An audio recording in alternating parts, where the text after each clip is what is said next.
Saudaraku, wakil Indonesia di kancah Asia Persib Bandung akan bertarung menghadapi Zhejiang FC pada ajang LVC Champions League 2 2024-2025.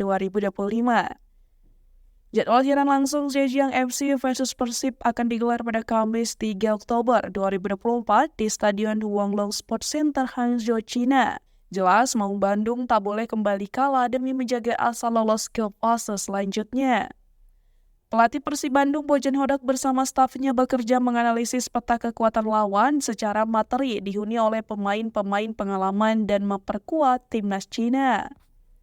Ia menghitung ada 3 pemain yang merupakan penggawa timnas Cina, satu di antaranya tengah diandalkan di kualifikasi Piala Dunia 2026. Dia adalah gelandang andalan Shenzhen yang masuk dalam skuad Cina melawan Arab Saudi beberapa waktu lalu.